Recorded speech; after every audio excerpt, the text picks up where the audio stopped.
4장 11절까지 우리 한번 다 같이 봉독하도록 하겠습니다. 시작.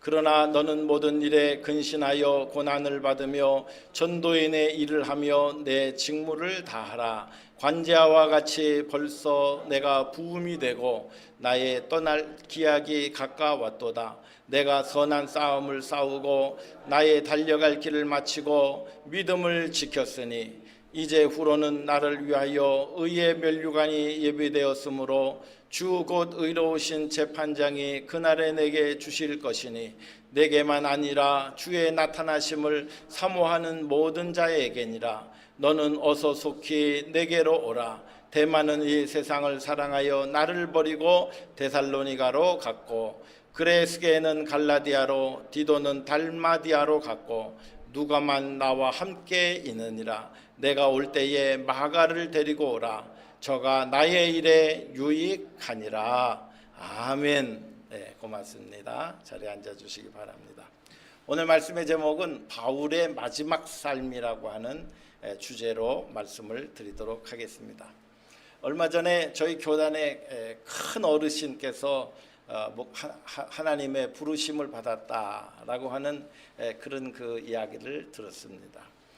우리 교회에 오셔서도 부흥회도 하셨던 목사님이십니다. 그런데 참 아주 한 100년에 한 번 나올까 말까 한 그런 귀한 목사님 소천하셨는데 정말 큰 어른이셨다라고 하는 게 느껴지는 게 제가 이 베이커스필드에 와서 사람들을 많이 이제 안 만나고 가급적이면 이제 여기 제가 체류하고 있습니다. 그런데 여러분들이 저한테 전화를 주셔서 그 목사님 참 너무 귀한 목사님 가셨다고 그렇게 저한테 안타까운 그런 말씀들을 여러분들이 하시는 것을 들었습니다.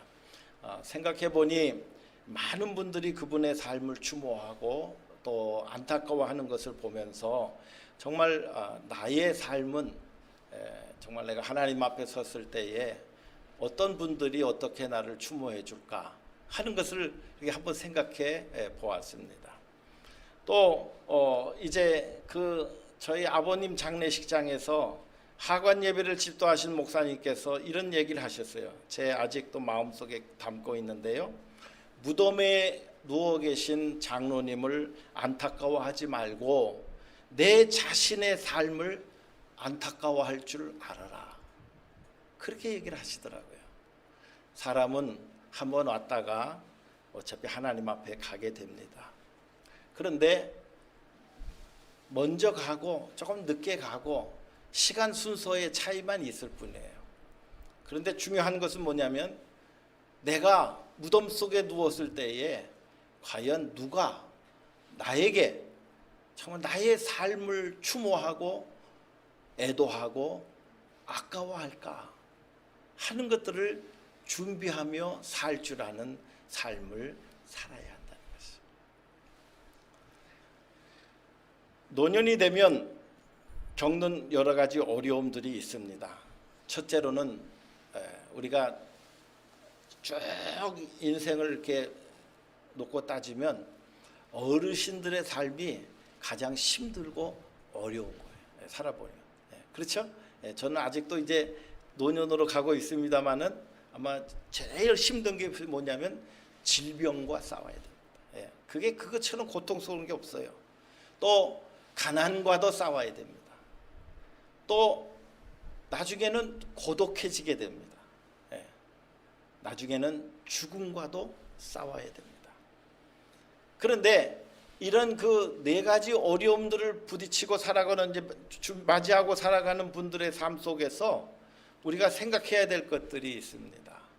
어떤 분들은 이것을 잘 지혜롭게 준비하여서 잘 이렇게 넘어가시는 분들이 있습니다. 요즘에 나오는 이야기들 보면은 웰빙이라고 하는 말들이 있어요. 잘 산다는 거죠.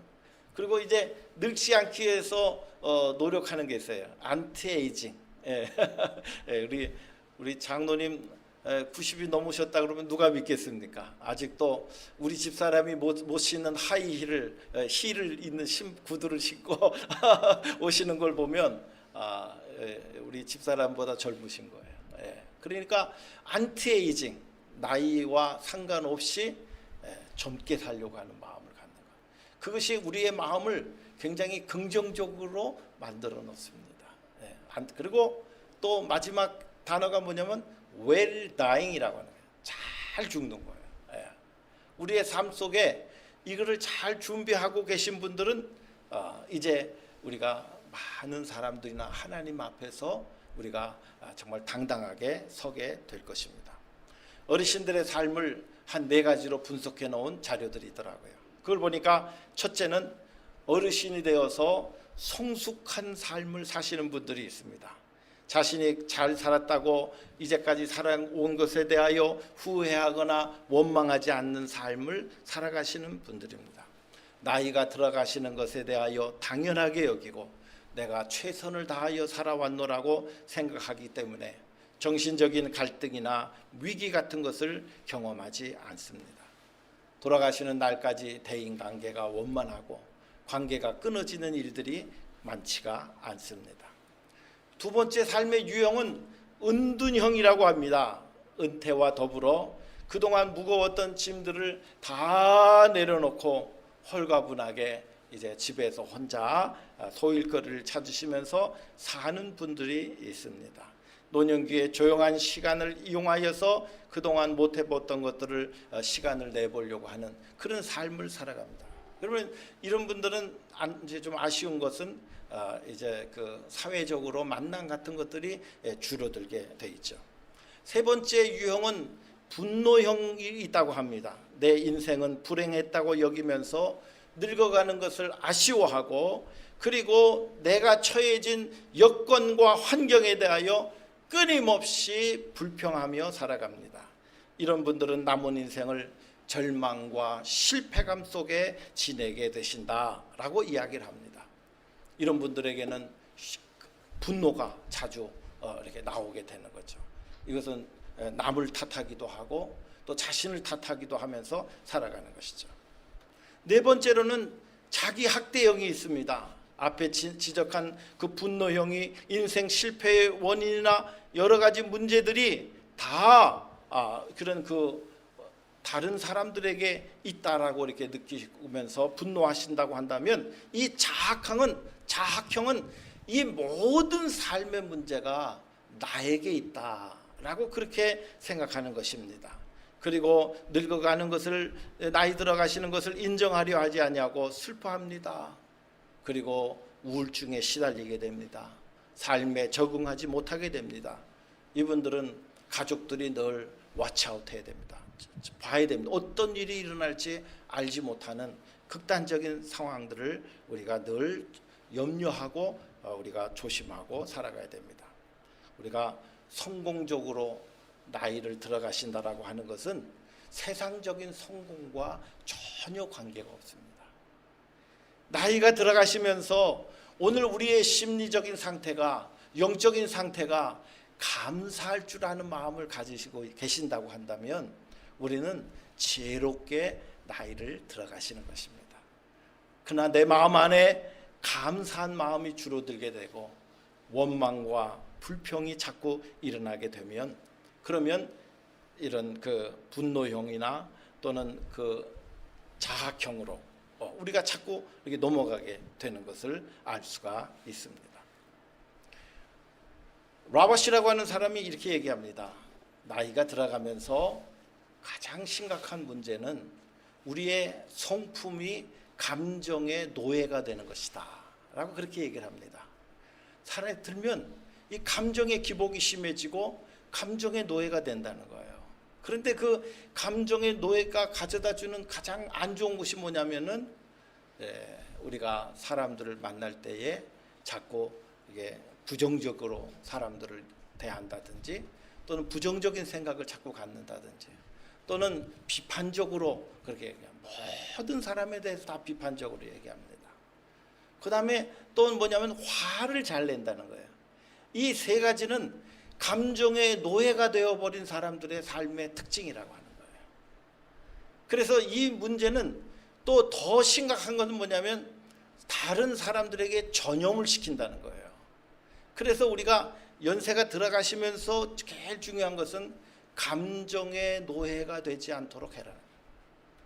모든 시각을 바라볼 때에 부정적이고 비판적으로 분노하면서 살아가지 말라. 그런 표현들은 악한 마귀가 제일 좋아하는 거라는 거예요. 그래서 우리가 사람들을 만날 때에 우리가 이렇게 좀 이렇게 마음의 여유가 있고요, 감사함이 있고요, 그런 마음을 가져야 된다는 거죠. 오늘 성경에 있는 말씀 보니까 이 사도 바울이 자기 자신에 대한 삶의 평가가 나오는 것을 알 수가 있어요. 인생의 가장 마지막 때에 사랑하는 영적인 아들 디모데에게 이 말씀을 기록한 것입니다. 디모데후서는 이제 본인이 이제 살 날이 거의 남지가 않은 것입니다.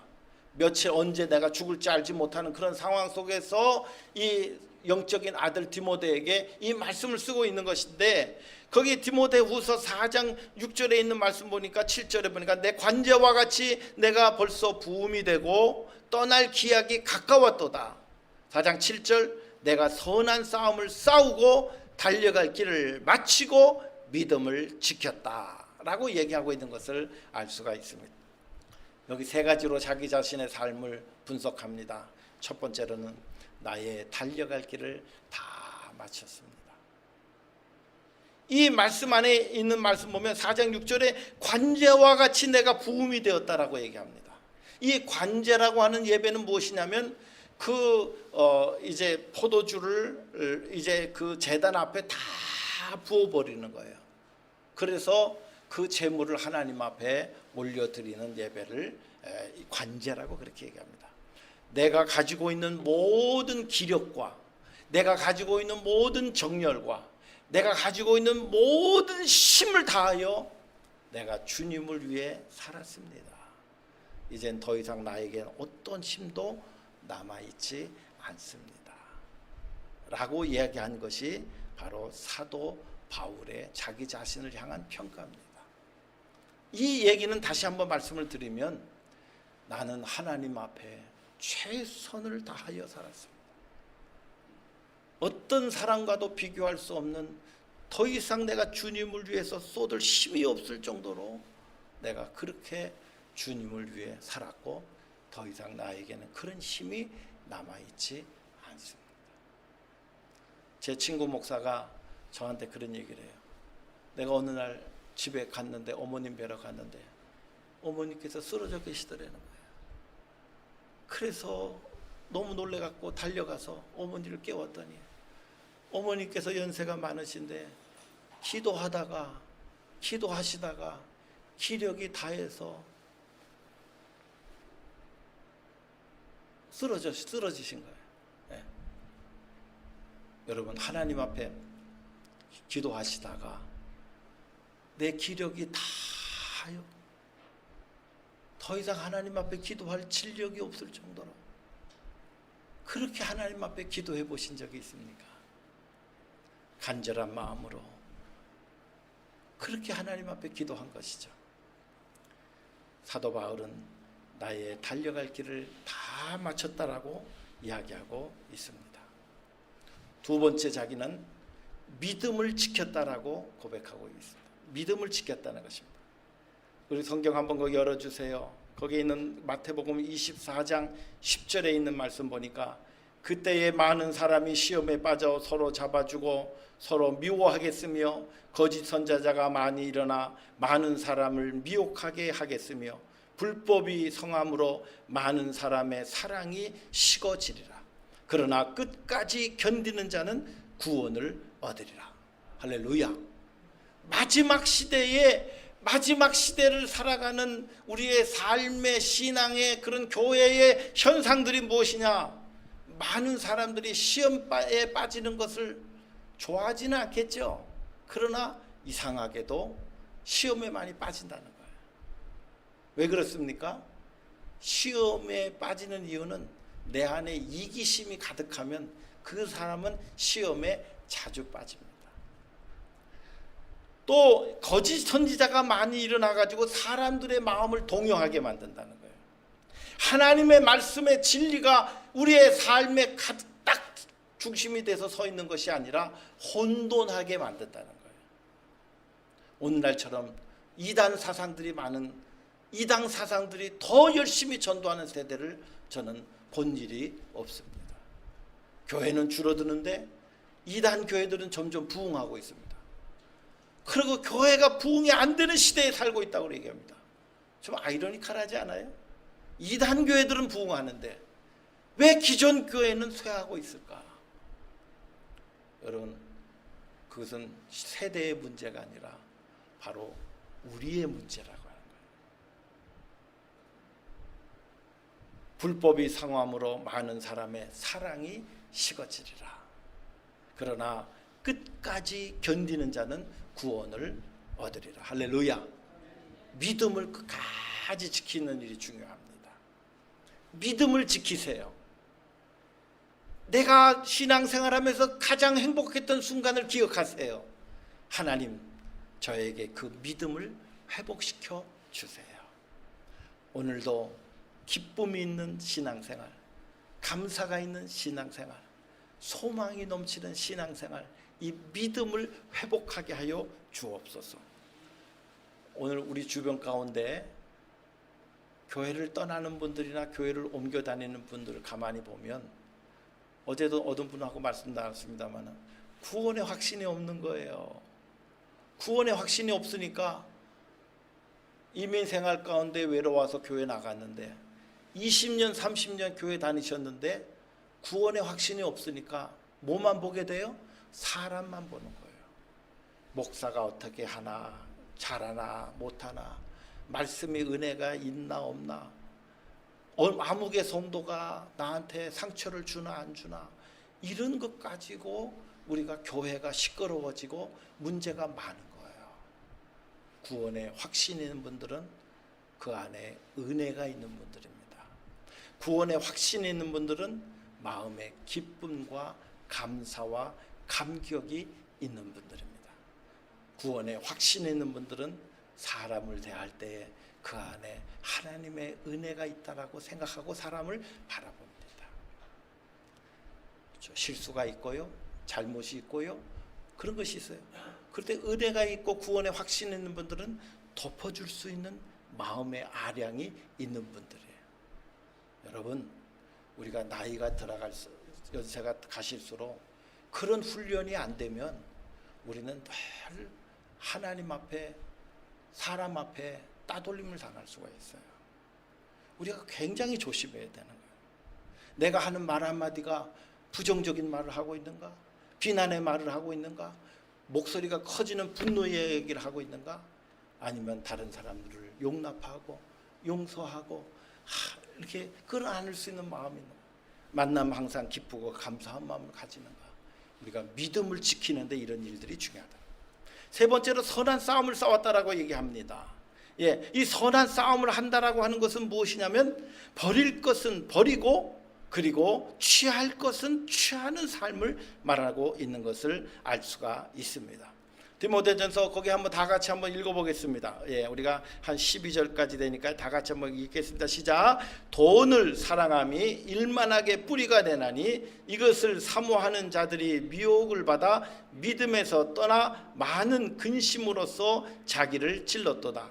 오직 너 하나님의 사람아, 이것들을 피하고 의와 경건과 믿음과 사랑과 인내와 온유를 좇으며 믿음의 선한 싸움을 싸우라. 영생을 취하라. 이를 위하여 내가 부르심을 입었고 많은 증인 앞에서 선한 증거를 증거하였도다. 아멘. 선한 싸움이라고 하는 것이 무엇이에요? 6장 11절에 있는 말씀 보니까 이런 돈을 좋아하고 이 세상에 이런 것들은 피하라는 거예요. 그리고 의와 경건과 믿음과 사랑과 인내와 온유를 쫓는 삶을 살라는 것입니다. 우리가 지금도 싸워야 될 것이 많아요. 내 안에 버려야 될 것들이 많습니다. 여러분, 우리의 나이에 걸맞게 버려야 될 걸 버려야 됩니다. 내가 취해야 될 것을 취할 줄 알아요. 그것이 선한 싸움이라고 하는 것입니다. 바울은 자기 자신을 가리켜서 나는 주님을 위하여 최선을 다하는 삶을 살았습니다. 나는 믿음을 지켰습니다. 나는 선한 싸움을 싸우며 살았습니다. 이 선한 싸움을 살았던 나의 생애는 이제 하나님께서 내게 주실 상급을 나는 바라보고 있고요. 그리고 나와 같이 살아가는 모든 사람들에게 예비하신 하나님의 면류관이 있습니다라고 선포하고 있는 것을 발견하게 됩니다. 이러한 바울의 마지막 생애를 제가 바라보면서 제가 느꼈던 바울의 마지막 생애에 대한 몇 가지 그런 그 생각이 있습니다. 첫째로는 바울의 생애를 바라보면서 자신이 이제까지 살아온 것에 대하여 후회하지 않고 살아가고 있는 것을 발견하게 됩니다. 이제후로는 나를 위하여 의의 면류관이 예배되었으므로 주곧 의로우신 재판장이 그날에 내게 주실 것이니 내게만 아니라 주의 나타나심을 사모하는 모든 자에게니라. 자기 자신의 삶에 대하여 후회하지 않습니다. 왜냐? 주님을 위하여 최선을 다하여 살았기 때문에, 자신의 유익이나 자신의 이익을 위하여 살지 않았다는 것입니다. 오직 주님만을 위해서 살아왔던 자신의 생애를 바라봤기 때문에 나는 후회하지 않습니다. 여러분, 지금부터라도 우리의 남은 인생이라도 나 자신을 위해 살지 마시고 주님의 영광을 위하여 한번 살아보시기를 바랍니다. 나의 유익을 위해 살지 말고 주님의 유익을 위해서 사는 귀한 인생이 되시기를 주님의 이름으로 축원드립니다. 사도 바울은 고린도전서 11장 1절에 내가 그리스도를 본받는 것처럼 여러분들은 나를 본받는 자가 되세요. 그렇게 이야기하고 있어요.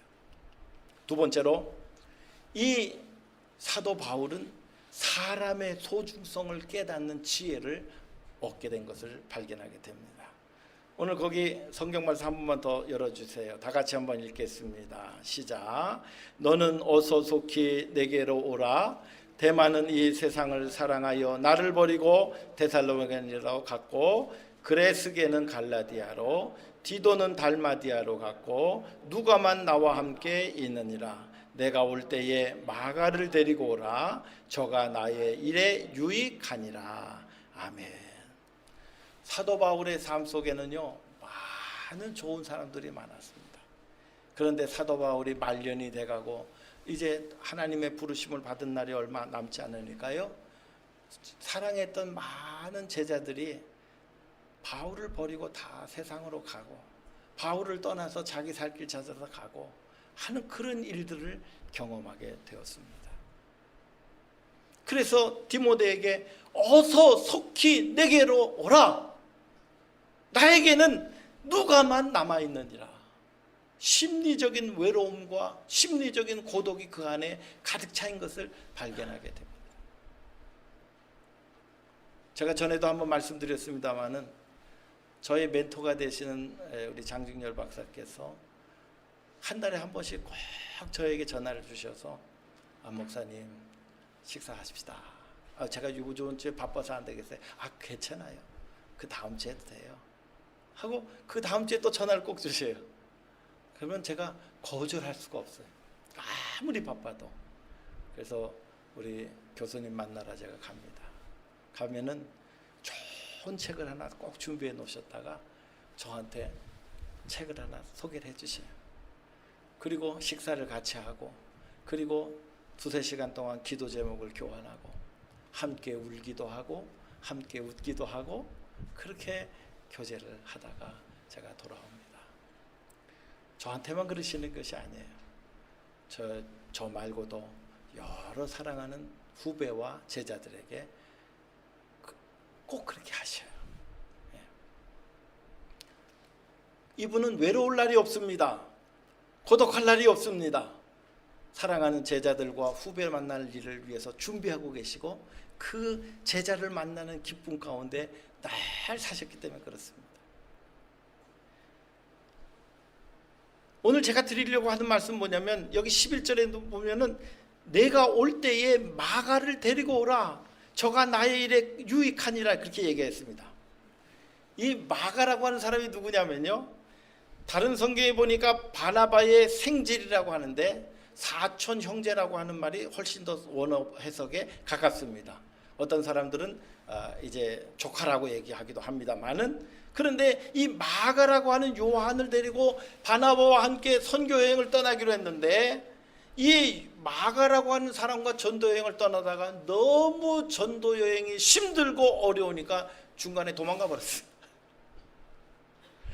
그러니까 사도 바울이 화가 끝까지 올라갔습니다. 바나바가 마가도 데리고 가자 그랬더니 이 바울이 틀렸다 이거야. 틀려 먹었다 이거야. 그래가지고 이 사도행전 15장에 있는 말씀 보니까 데려가자, 안 된다, 옳지 않다, 데려가자. 이 바나바와 바울이 처음 막 화내고 싸웠던 구절이 한 구절 나오는데, 바나바와 바울이 심하게 다투어서 따로따로 선교여행 떠나버리고 말았어요. 덕이 안 되죠? 그 정도로 이 마가가 훈련이 안 됐던 친구입니다. 그런데 오늘 성경에 있는 말씀 보니까 마가를 내게로 데리고 와라. 마가가 나의 일에 유익하니라, 그렇게 얘기했어요. 마가가 어떻게 됐습니까? 바나바의 그 후원을 통해서, 바나바의 훈련을 통해서, 바나바의 그 여러 가지 지도를 통하여 성숙한 그리스도인으로 변화된 거예요. 여러분, 바나바는 좀 부족한 사람을 용납하고 용서하고 끌어안고 훈련시켜서 하나님의 위대한 사람으로, 일꾼으로 만들어가는 그런 스타일이에요. 바울은 그 마음에 너무 급하니까 준비된 사람만 쓰려고 그래요. 준비 안 된 사람은 다 내쳐버렸습니다. 근데 나중에 지내놓고 보니까 훈련된 마가를 보니까 나의 일에 유익하니라, 내게로 데려와라. 여러분 한번 생각해 보세요. 마가를 갖다가 심하게 야단치고 같이 안 가기로 하고 바나바와 싸웠던 사람인데 내게로 데려오라고 할 때는 여러분 얼마나 부끄럽겠어요. 그렇죠? 사람 일은 알 수가 없는 것입니다. 어떤 종류의 사람이라 할지라도 저 사람은 안 돼 얘기하는 것은 큰 실수하는 것입니다. 하나님께서 그 영혼을 기억하고 계시기 때문에 그렇습니다. 어떠한 종류의 사람이라 할지라도, 어떠한 종류의 사람이라 할지라도 그 사람을 소중히 여기고 그 사람을 정말 존중할 줄 알고, 이해할 줄 알고, 용서할 줄 알고, 덮어줄 줄 아는 마음을 갖는 것이 중요합니다. 연세가 드실수록 사람 귀하게 여기는 것은 더 소중한 일이 될 것입니다. 이 세상에 많은 우리 한국의 어르신들 가운데서 고독사 하시는 분들이 많아요. 혼자 계시다가 돌아가셨는데 언제 돌아가셨는지 알지 못하는 그런 분들이 너무 많다는 거예요. 그분을 돌아봐 줄 사람이 아무도 없는 것이죠. 세 번째로, 이 사도 바울은 끝까지 꿈을 잃지 않고 살았다는 것입니다. 이 디모데후서 4장 5절에 있는 말씀이니까 영적인 이 바울은 결혼을 안 했기 때문에 자녀가 없었어요.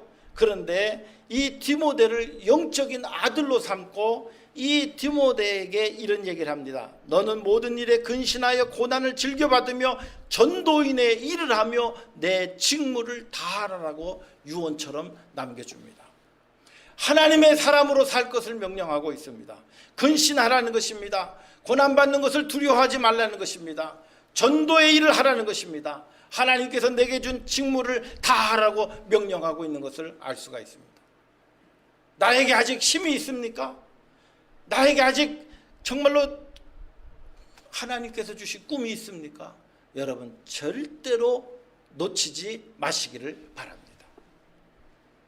내가 꿈을 잃어버리면 나의 삶도 다 잃어버리는 거예요. 꿈을 꾸시되 하나님이 기뻐하시는 꿈을 꾸시기를 바랍니다. 여러분의 그 개인적인 꿈이 아니고 하나님께서 내게 원하시는 꿈을 강렬하게 꾸시길 바랍니다.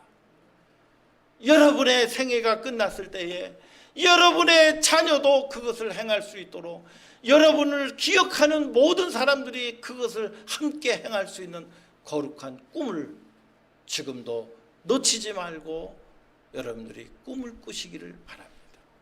그리고 그것을 위해서 건면하시길 바랍니다. 저는 지금도 저희 부모님들을 뵈면 무릎을 피고 주무시지 못했던 그분들의 젊은 날의 생애가 아직도 기억납니다. 무릎을 피고 주무신 적이 없어요. 기도하다 주무시고 새벽 예배, 새벽 시간이 되면 새벽 기도하러 나가시고, 하여튼 그분들의 삶은 기도만 보여주셨어요. 저희 어머니가 우리 서장로님하고 동갑이신데 지금도 새벽 기도 나가셔요. 갖다 놓으시면 너무 몸이 피곤하고 아프신데, 몸이 다 망가지셔서 걷기도 힘드신데, 우리 제 동생이 겨우 라이드 해가지고 그 성전에서 어떤 때는 누우시기도 하고 시끄러시 하시면서도 새벽에 나가서 꼭 기도하시고 돌아오셔요. 어머니 이제 쉬셔도 됩니다. 새벽 기도 안 나가셔도 돼요.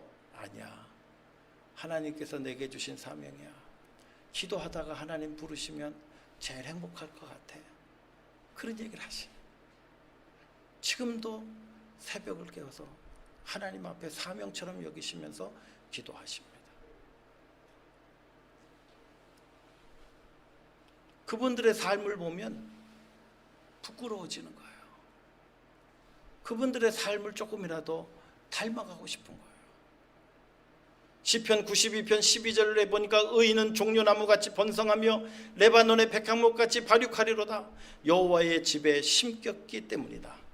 여러분, 하나님의 집을 사모하시고 하나님의 집 안에 계실 때에 여러분들의 영성과 여러분들의 그 거룩함이 다른 사람들에게 빛을 발하게 되는 줄로 믿습니다. 우리 하나님의 궁정에서 너희가 흥왕하리로다. 늙어도 결실하며 진액이 풍족하며 빛이 청청하고 여호와의 정직하심을 나타내리로다. 여호와는 나의 바위시라 그에게는 불의가 없도다. 하나님 안에서 여러분들이 발견되기를 바랍니다. 제가 여기 오기 전에 바로 목회하던 곳에 우리 이금순 권사님이라고 하는 분이 계셨어요. 한 10년 안짝으로 같이 신앙생활을 했는데, 그분에 대해서 말씀을 드리면 몇 날 며칠을 얘기해도 그분의 삶의 그 거룩함과 그 위대함과 그것을 다 말씀드리기가 어렵습니다. 10년 안짝이면 짧은 생애 만남을 가졌죠. 만날 때마다 감동이에요. 저는 평생에 그 권사님과 함께 신앙생활을 했던 것이 가장 행복한 기간이었어요. 그분을 장례식을 치러드리고 제 사명이 다 끝난 것 같은 느낌이 들었습니다. 우리 이금순 권사님은 목회자를 사랑하고 불쌍히 여기고 도우려고 하는 마음이 얼마나 많은지 알 수가 있어요. 80이 넘으셔도 꼭 본인 집에서 성경 공부하시고 오는 모든 성도들에게 점심을 다 대접을 하셨어요. 어느 날 저에게 오셔서 말씀하셔요. 목사님, 제가 더 이상 힘이 들어서 점심을 대접할 수가 없게 돼서 죄송해요. 그렇게 얘기하시는 거예요. 저도 그때 몰랐어요. 너무 신나게 점심을 대접하시고 그렇게 하셨기 때문에 그렇게 하셨습니다. 이 권사님은 온 교회의 성도들을 사랑하고 그들을 위해서 하루도 기도하는 것을 쉬지 않으셨습니다. 마지막 임종하기에 앞서서 손주들도 있었는데, 손주들 오는 거는 반갑지만 우리 교회에 젊은이들이 있었거든요. 초등학교 때부터 보아하던 친구들이 중학생 되고 고등학생 되는데 너무 보고 싶어 하는 거예요. 지사님이 신방을 가셨는데, 지사님 너무 보고 싶어요. 우리 교회 애들 너무 보고 싶어요. 그래서 모시고 갔는데 온몸에 통증이 가득했는데 정신을 바짝 차리시고, 그리고 그 사랑하는 젊은이를 안으시고 눈물을 흘리시는 거예요. 너무 감사하다. 나를 보러 와서 너무 감사하다. 코로나 때에 이 권사님은 자기의 집을 내어놓으시고 교회에 와서 그 교회가 못 모이게 되니까 자기 집에서 성전으로 내놓으시고 거기서 몇 년 동안 예배를 드리게 하셨습니다. 그런데 더 놀라운 것은 어느 날 저에게 찾아와서 우시면서 얘기하세요. 목사님, 제가 더 이상, 저한테 열쇠를 주시면서 제가 이 집에 있을 수가 없습니다. 아니 권사님 왜요? 제가 암이 너무 심하게 퍼져서 제가 이제는 동생 집에 가서 요양을 받아야 될 것 같아요. 목사님 예배는 여기서 마음껏 드리시고 저는 더 이상 예배에 참석할 수 없게 됐어요. 이 권사님이요, 빨리 요양을 받으셔야 되는데 예배를 함께 드리기 위해서 일주일에 1시간을 위해서 요양받는 것을 거절하시고 치료받는 것을 거절하시고 그리고 그 집을 지켜주셨어요. 더 이상 나는 견딜 수가 없어서 온 가족과 친척들이 이제는 요양을 받아야 된다고 강권해서 더 이상 제가 이 교회에 예배 드리는 것을 참석하지 못하게 돼서 너무 죄송해요. 우시면서 저한테 말씀해 주셨어요. 동생 집에 가서 요양을 하시는데 일어날 수도 없고 누울 수도 없고 너무 진통이 심한 가운데 있는데 갔는데 제가 신방하러 갔는데 너무 밝은 얼굴로 목사님 저는 괜찮아요. 저는 행복해요. 내 마음에 천국이 있어요. 목사님 사랑해요. 그렇게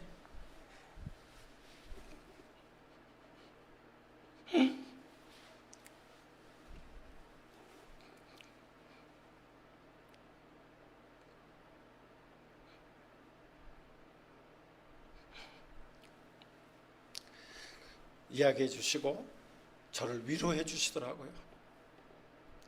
갔는데 거기에 찬양이 제가 우리 교회에서 암송했던 것이 한 30곡이 돼요. 우리 교회는 지금 12곡 외우지만 제가 있던 데 한 30곡 외웠는데 권사님 돌아가시기 일주일 전인데도 그 찬송가 30곡이 머리맡에 있는 거예요.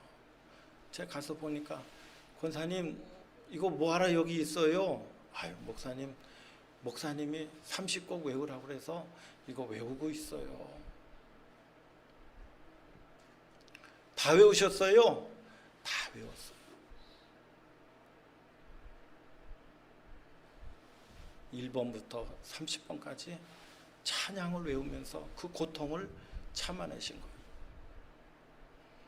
마지막 임종 예배 드리러 갔는데 거기에 아직 살아계실 때 임종 예배를 드렸어요. 자녀들이 임종 예배를 드려달라고 그래서 임종 예배를 드렸는데 저한테 봉투를 하나 주시는 거예요. 그래서 제가 그 봉투를 다시 서랍에 넣어놓고 왔어요. 그랬더니 그 자녀가 와서 저한테 그러는 거예요. 목사님 앞에 11조 드린 건데 교회를 못 나가서 왜 11조를 놓고 가셨어요 목사님? 11조 꼭 가져가세요 하고 다시 나한테 돌려왔어요. 죽는 그 당일날도 하나님 앞에 드려야 될 11조와 주일헌금 봉투를 만들어서 저한테 주셨던 거예요. 저는 그냥 저한테 사람이 주신 줄 알고 놓고 온 거죠. 하나님 앞에 서는 마지막 날까지도 내가 해야 될 것 하나님 앞에 부끄러움 없이 살다가 가셨습니다. 이분은 기도 제목이 항상 하나였어요. 하나님, 목사님 제가 성령 충만할 수 있게 해서 기도해 주세요. 자식이나 손주들을 위해서 기도해달라고 요청한 적이 한 번도 없어요. 오직 성령 충만, 10년 천국을 위해서 목사님 기도해 주세요. 10년 내내 기도 제목이 한 가지였어요. 성령 충만, 주님 뜻대로 주님을 위해서 살다가 가고 싶습니다. 저는 이 권사님과 하늘나라 가면 할 얘기가 많을 것 같아요. 하늘나라 가고 싶어요. 이분 다시 뵈려고. 아직도 우리에게 기회가 있습니다. 아직도 우리에게 주님을 위해서 살 기회가 있습니다. 멋있게 살 기회가 있습니다. 하나님께서 이런 기회를 우리에게 허락해 주셨습니다. 나를 위해 살지 말고 주님을 위해서 살 줄 아는 성숙한 그리스도인으로, 주님 만날 때에 부끄럽지 않은 그리스도인으로 설 수 있도록 우리가 함께 노력하고 격려하며 살아가시기를 주님의 이름으로 축복합니다.